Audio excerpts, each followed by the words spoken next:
Magluto tayo guys ng white kabsa. Ayan. Nalay sibuyas. Isa muna. Hanggang mag golden brown siya.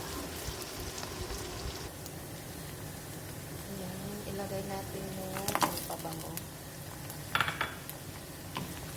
Dry lemon.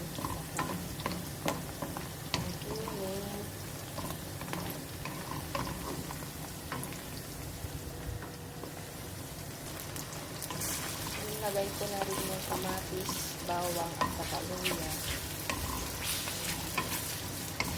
Nagalo na lang hanggang malambot yung kamatis.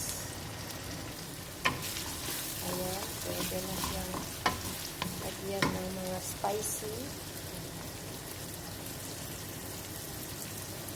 powder.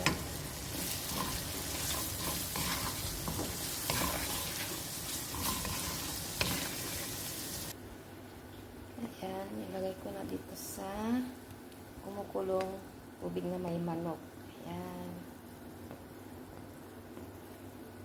Palambutin muna yung manok bago tanggalin.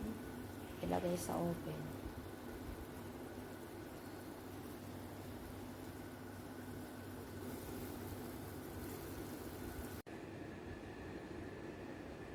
Ayan, white kabsa.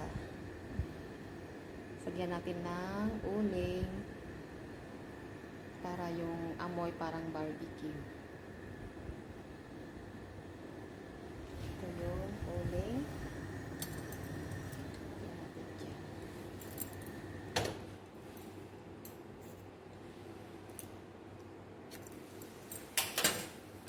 Ayan. Tapos takpa. Ayan na. Mamaya.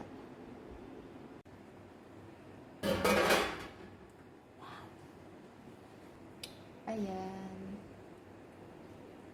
Kunin mo na dalawa. Dalawa naman sila eh. Kain na ba yung isa?